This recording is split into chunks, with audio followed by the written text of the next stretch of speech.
Hi guys, it's me, Becca. Sorry that my videos are so close together. I know I just posted one today already, not that long ago.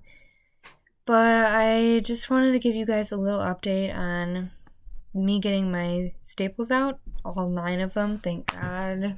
I am healed.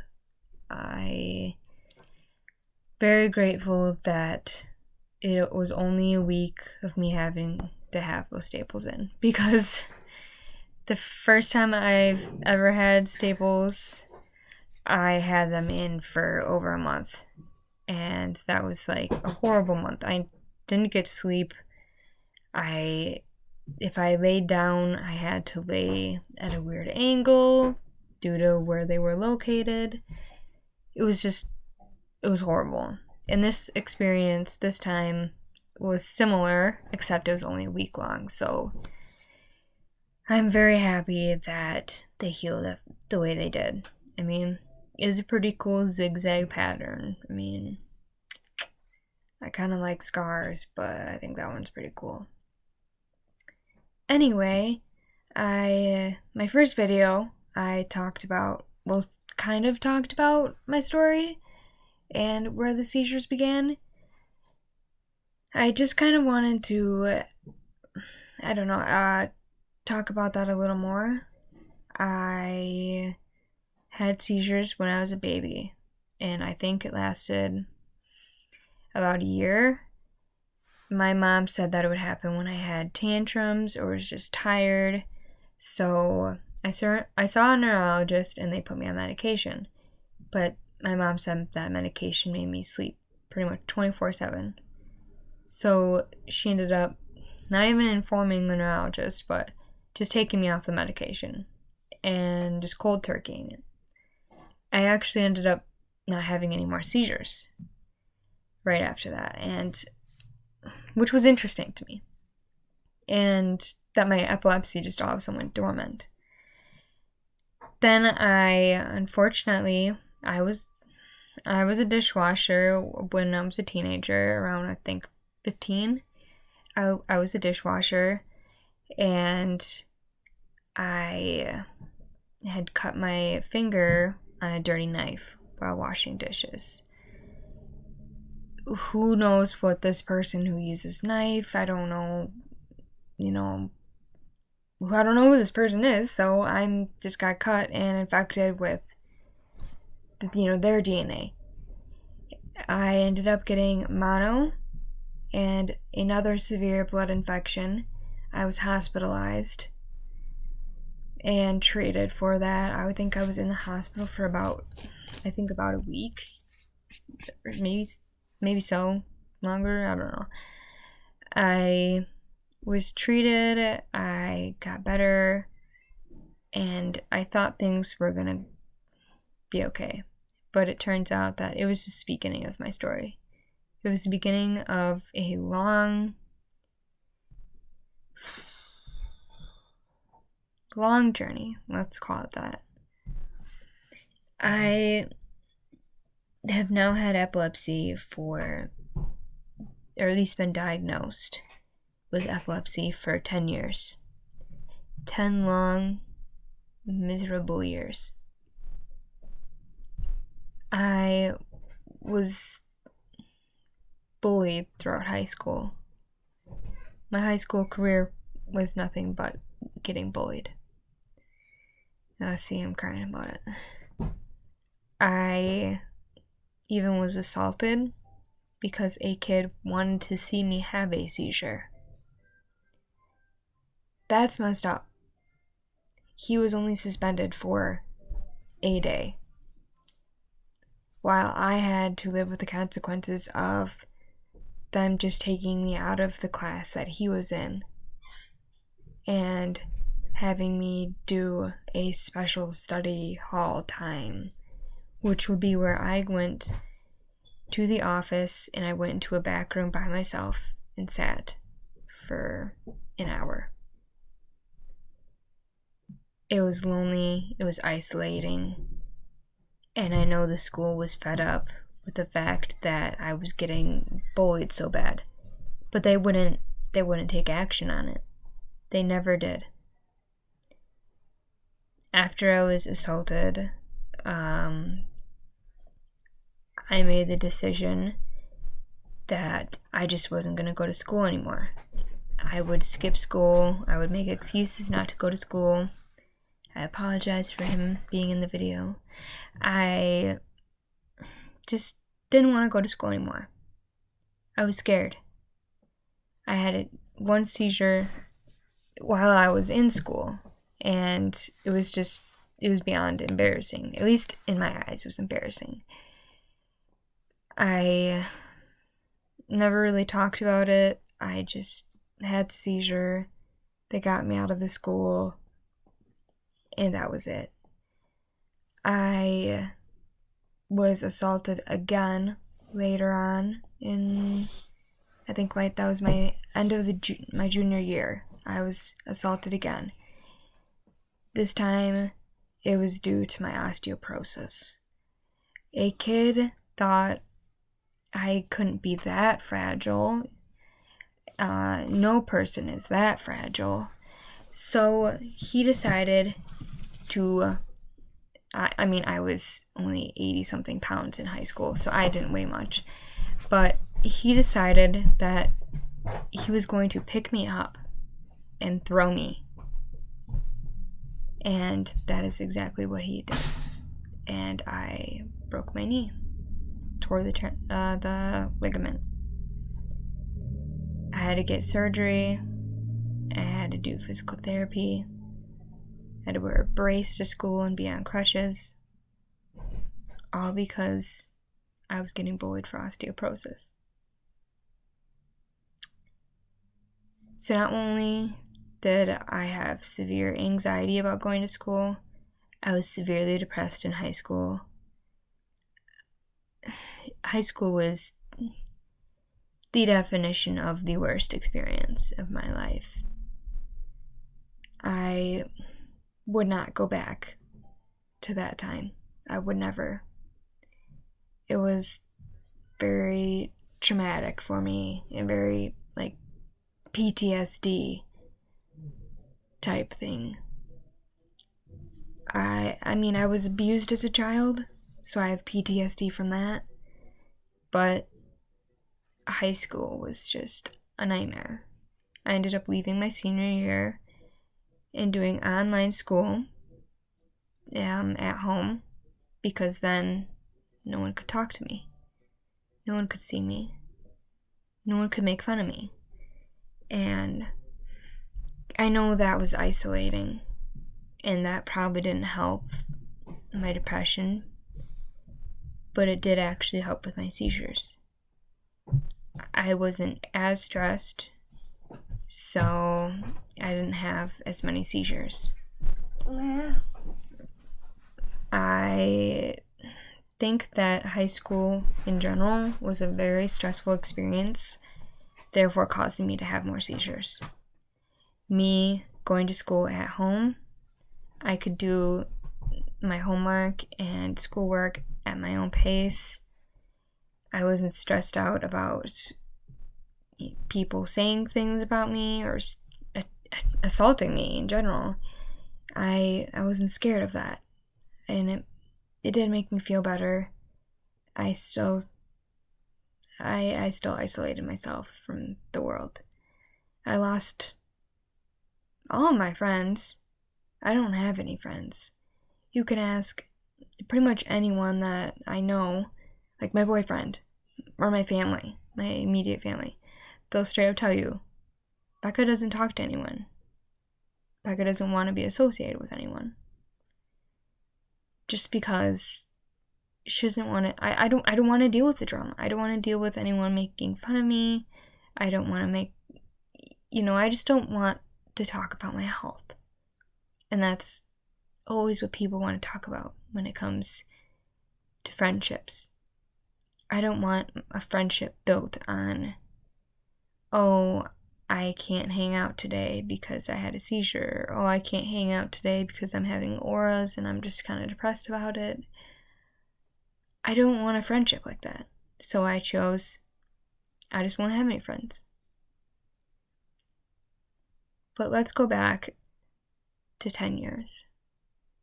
10 years ago, I hit my head on my parents' nice hard tile floor. I guess, and this was according to what my family has told me, because obviously I was unconscious the whole time. I was unconscious for like an hour. I had hit my head pretty hard. I had a pretty good concussion from it. I don't remember anything. My parents did tell me that my sister ran outside and had said that I was choking, because that's what she thought was happening, that I was choking.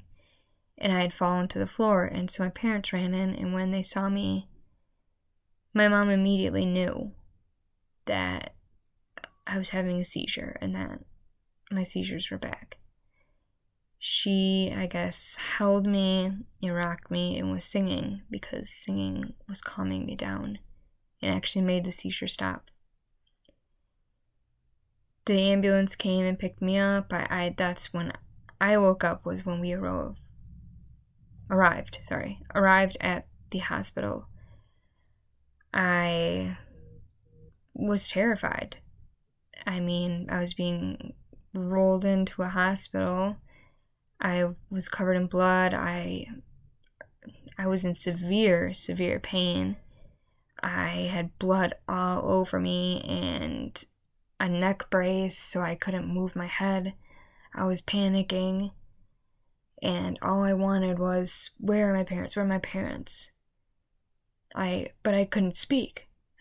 For some reason, I just couldn't get the words out.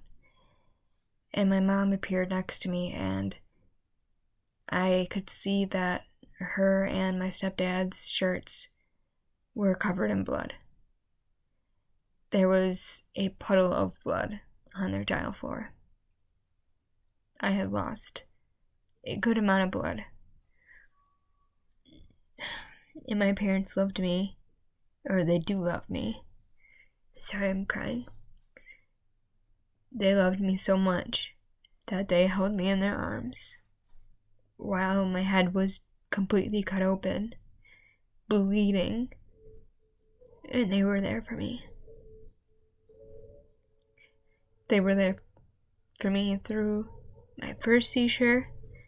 They were there for me when I got my staples. They've been there for me for almost every seizure. My mom bought the school to get help for people who were getting bullied. She pretty much became an advocate and tried to help spread awareness for not only epilepsy, but other mental health conditions, just other illnesses in general, and how kids are being bullied and the school is doing nothing about it. Still to this day, they are not doing anything about it. I had to be homeschooled due to the school's lack of involvement. They were very irresponsible on their part. I did everything I could to stay in school, but I just couldn't take it. I was not strong enough at that time. I think now, if I had to go back to school, I would be strong enough. I would stand up for myself, and I would not be afraid. But back then, 10 years ago, of course I was afraid. It's high school. I was a teenager. I had illnesses and mental health problems that I didn't know how to control. I didn't know what was going on. There's no guidebook on how to handle that, and it was a nightmare for me. True nightmare. Each neurologist, no one knew what was going on. 6 neurologists later, still, uncontrolled epilepsy. Bones of an 80-year-old.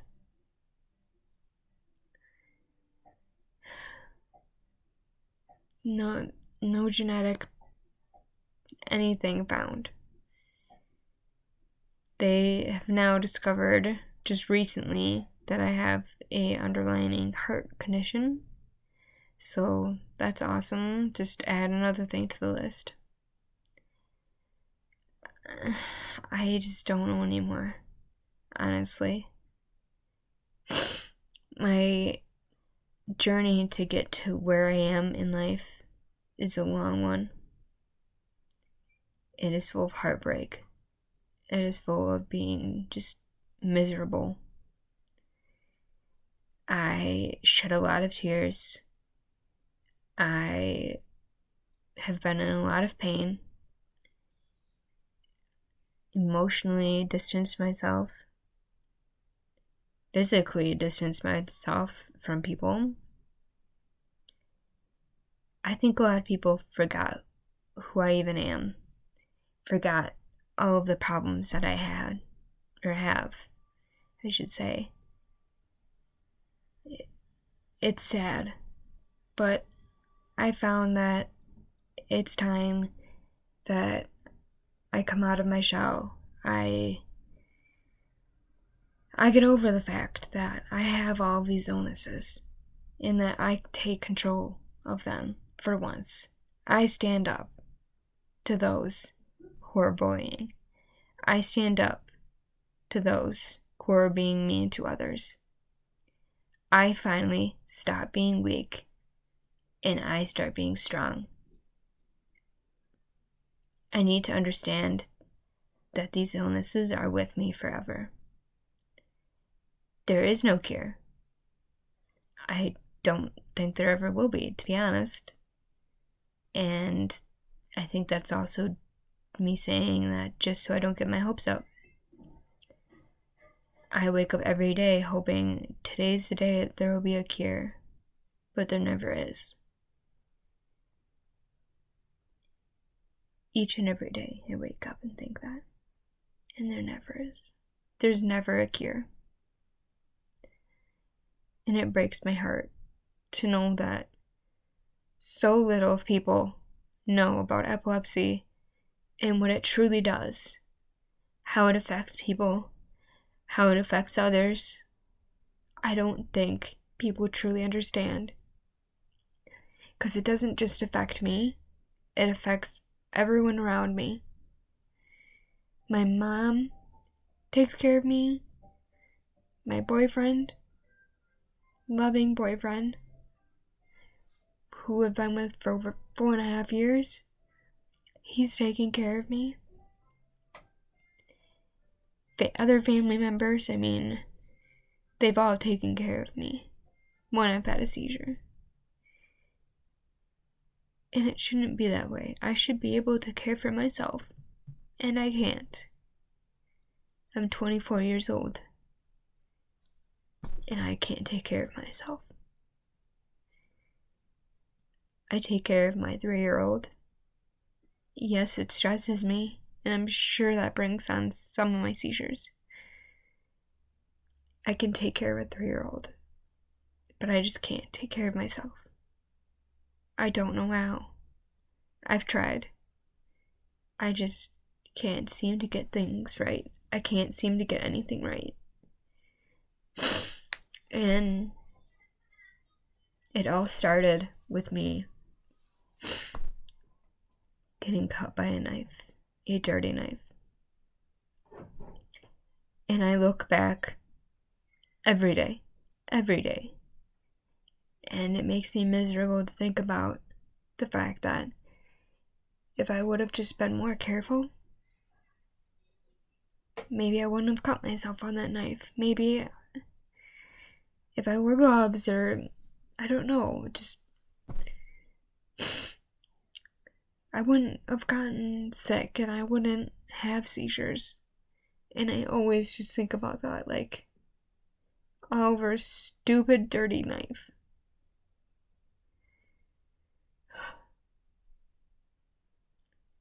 And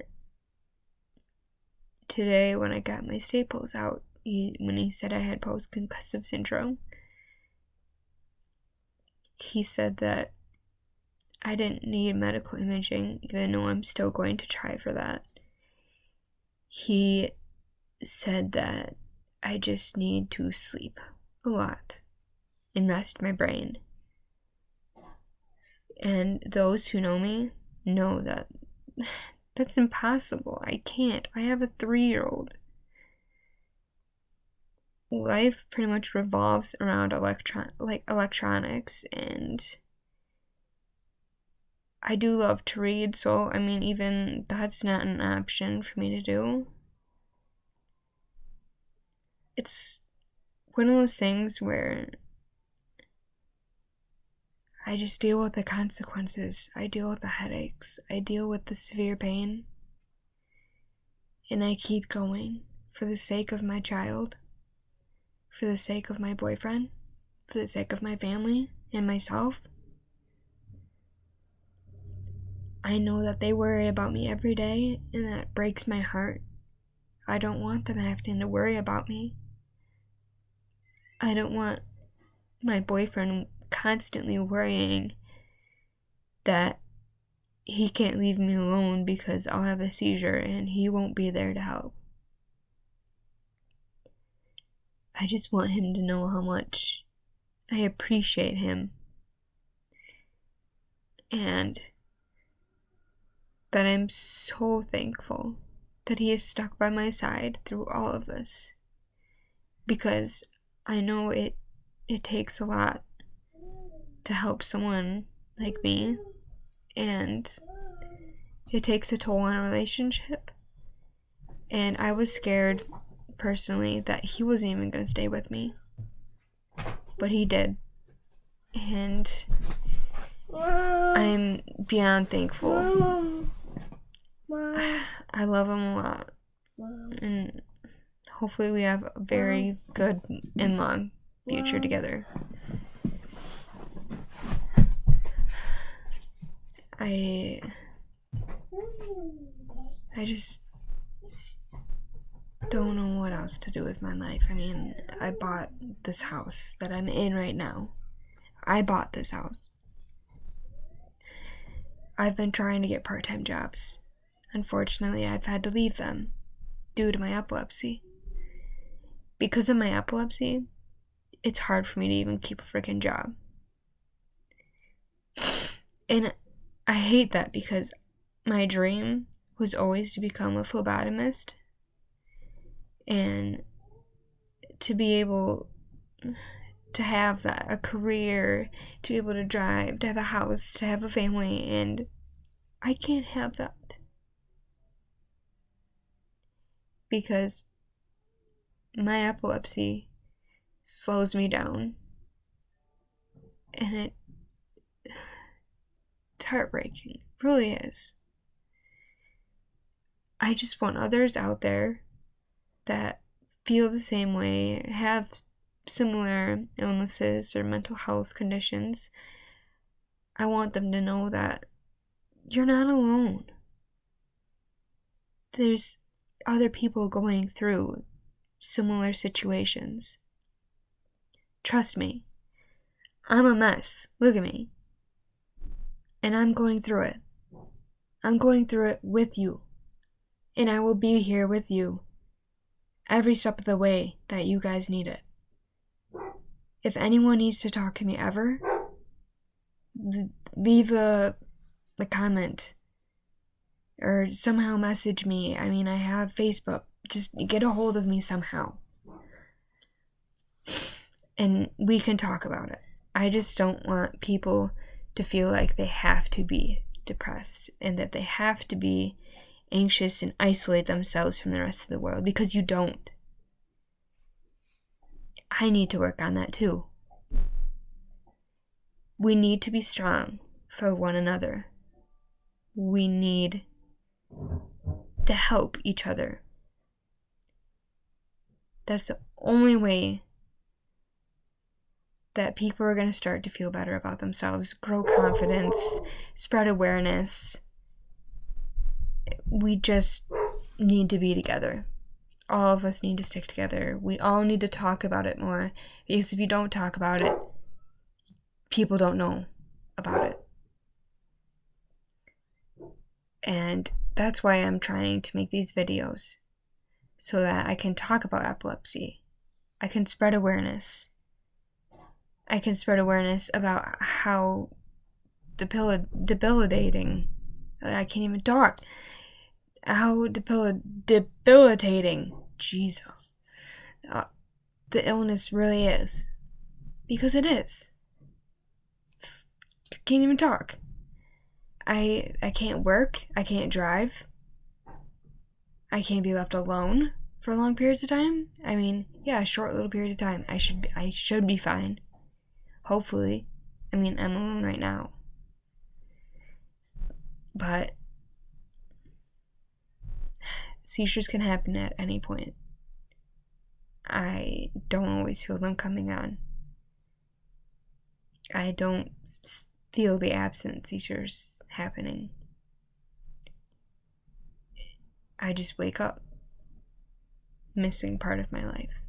It's like puzzle pieces. I'm trying to fit them all together.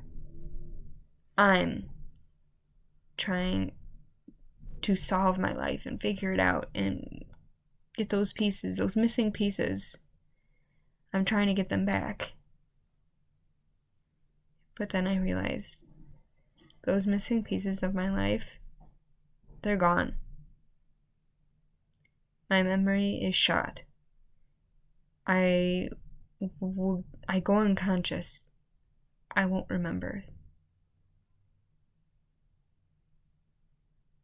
It may be a puzzle, but it's not being put back together ever again.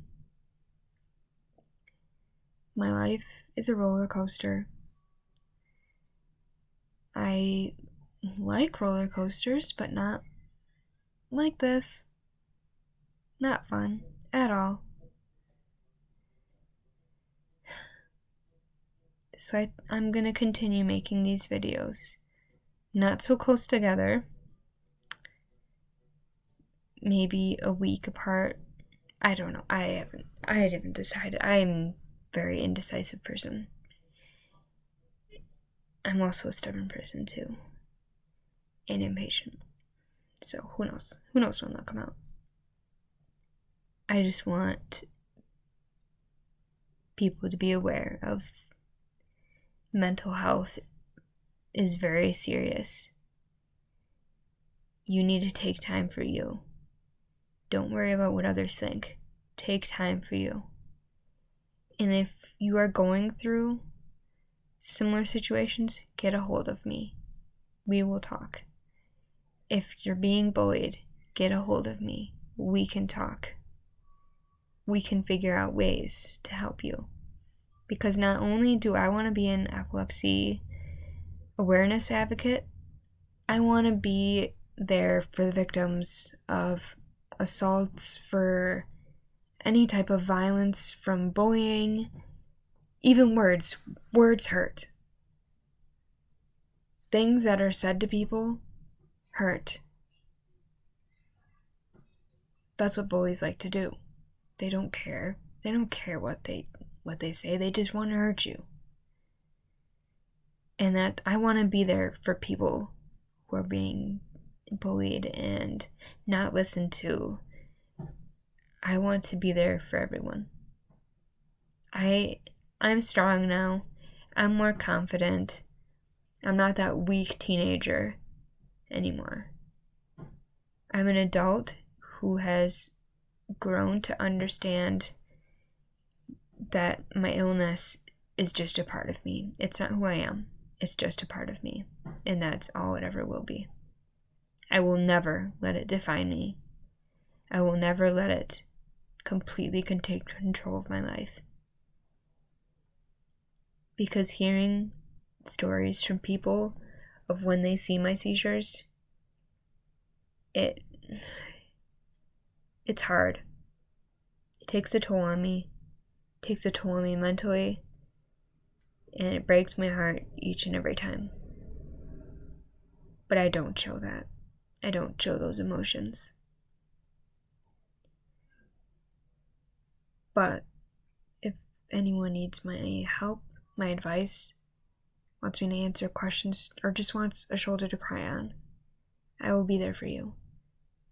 And I promise I will show emotion for you, because I do care. I care more than a lot of people. So please share this video, comment on this video, just get it out there that mental health is very serious. Other illnesses are very serious, obviously, but my main one, epilepsy, is extremely important, and it's extremely important that people understand the causes and effects of what epilepsy really does to people and their families. So let me know if you need help. Let me know if you need to talk. And I will see you guys in my next video. Goodbye, my warriors. Have a good day.